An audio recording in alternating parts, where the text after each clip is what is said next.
देखें, -1/2 का whole power 3 था,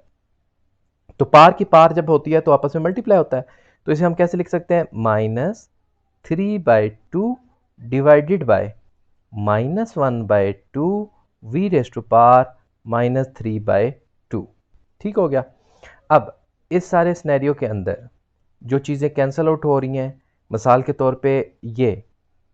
2 कैंसिल हो गया, वी रेस्ट पावर -3/2, तो अब मेरे पास जो चीज़ रह गई वो क्या रह गई, वो ये है d we over D x minus, अब ये माइनस, एक ये है एक ये माइनस, तो ये दोनों माइनस मिलके क्या बन जाएगा, प्लस। अब क्योंकि ये 1/2 है तो 2 ऊपर चला जाएगा, तो ये हमारे पास आ जाएगा 2 वी रेस टू पावर -1/2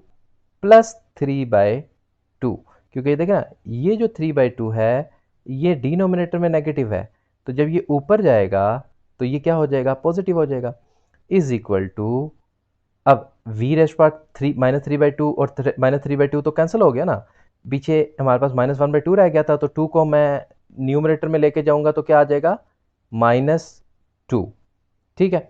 अब इनको अगर मैं सिंप्लीफाई करूंगा तो मेरे पास जो इक्वेशन बन जाएगी d we over D x plus 2v is equal to -2। अब नोट करें कि ये जो डिफरेंशियल इक्वेशन है ये हमारे पास लीनियर है या नॉन लीनियर है, जी बिल्कुल ये लीनियर बन चुकी है, पहले y की कुछ ना कुछ, तो यहाँ पे जब हमारे पास लीनियर क्यों है, क्योंकि v डिपेंडेंट वेरिएबल हो गया और डिपेंडेंट वेरिएबल की पावर 1 है और उसके डेरिवेटिव की पावर भी 1 है। ठीक है, ओके, तो हम क्या करेंगे कि यहाँ पे मैं रीराइट कर रहा हूँ इस इक्वेशन को, d we over D x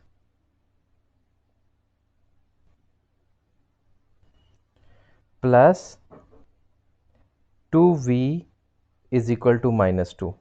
क्योंकि ये अब first order linear differential equation हो गई है, तो इसको हम सॉल्यूशन फाइंड करते हैं जो हमने लास्ट वीक में जो मेथड पढ़ा था बाय यूजिंग इंटीग्रेटिंग फैक्टर। तो इंटीग्रेटिंग फैक्टर के मुताबिक हमने यहाँ पे पी ऑफ एक्स की वैल्यू फाइंड आउट करनी है विच इज़ इक्वल टू 2, क्योंकि वी का कोफिशिएंट जो है वो 2 पी ऑफ एक्स होगा।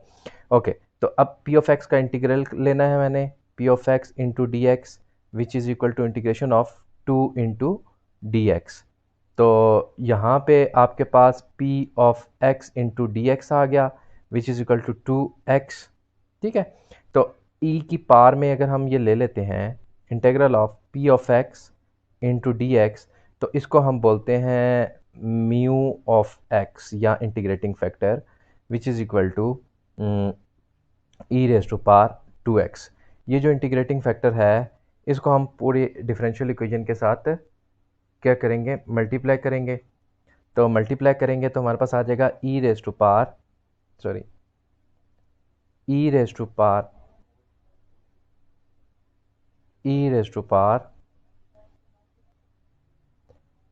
ई raise to power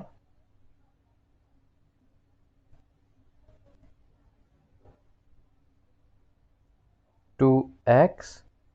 into D we over D x plus 2v is equal to -2 E raise to power 2x। तो ये हमारा टोटल डिफरेंशियल जब हम इसे बनाएंगे तो क्या होगा, d over D x of, जैसे मैंने लास्ट लेक्चर में आपको बताया था कि टोटल डिफरेंशियल बनाने के लिए क्या करेंगे, d ओवर डी एक्स, पहले हम लिखेंगे इंटीग्रेटिंग फैक्टर, जो भी इंटीग्रेटिंग फैक्टर आपका उस क्वेश्चन में आएगा, e raise power 2x into फिर डिपेंडेंट वेरिएबल यहाँ पे v है, तो is equal to -2 E raise to power 2x। Now we integrate it with respect to x, तो इंटीग्रेट जब हम करेंगे तो हमारे पास यहाँ पे क्या रह जाएगा, ई रेज टू पावर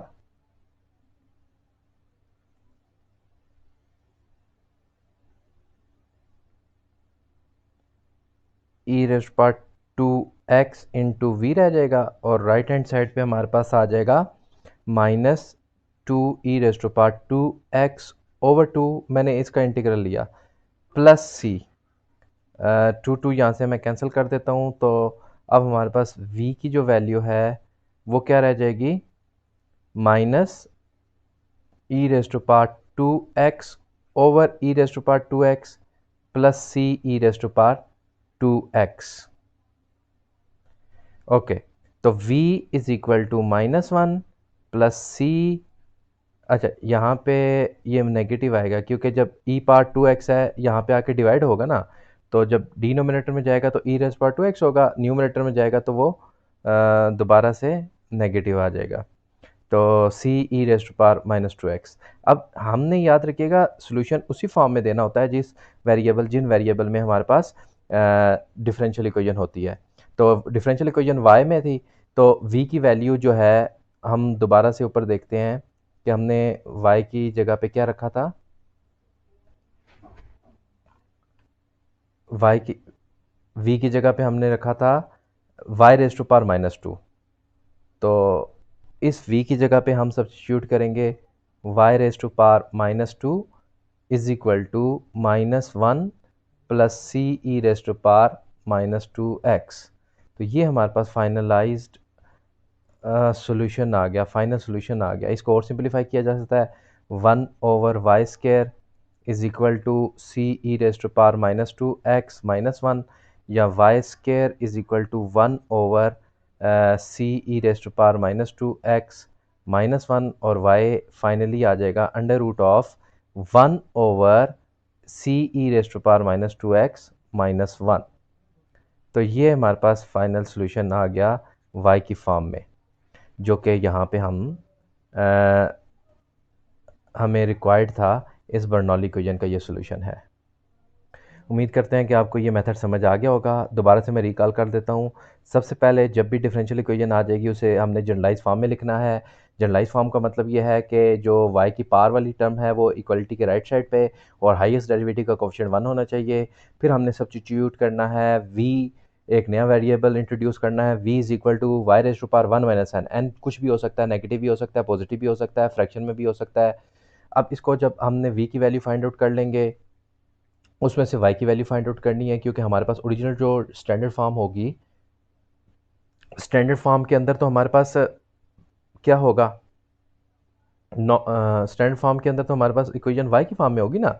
तो अब अगली बात यह है कि जब हमारे पास y की इक्वेशन ये आ गई, तो नेक्स्ट काम हमने ये करना है कि इसका डेरिवेटिव लेना है, ताकि हम डिफरेंशियल इक्वेशन में जो डेरिवेटिव है उसके बारे में भी जान सकें कि डेरिवेटिव में हमने क्या सब्स्टिट्यूट करना है। ये सब्स्टिट्यूशन करने के बाद हम देखेंगे कि हमारे पास जो डिफरेंशियल इक्वेशन है वो फर्स्ट ऑर्डर लीनियर में कन्वर्ट हो गई है। फर्स्ट ऑर्डर लीनियर इक्वेशन का सोल्यूशन हम उसी पुराने मेथड से, इंटीग्रेटिंग फैक्टर मेथड से हम सॉल्व करेंगे, और हमारा फाइनली जो है हमारे पास वो solution in the form of y आ जाएगा। ठीक है, तो ये हमारे पास प्रॉब्लम था जो कि बर्नौली इक्वेशन से रिलेटेड था। अब हम इसी से रिलेटेड जो सब्स्टिट्यूशन मेथड से रिलेटेड, मतलब सब्स्टिट्यूशन मेथड से रिलेटेड जो अनदर टेक्निक है, जिसमें जो कोई डिफरेंशियल इक्वेशन अगर होमोजीनियस आ जाती है तो वो क्या होती है, उसको हम डिस्कस करेंगे।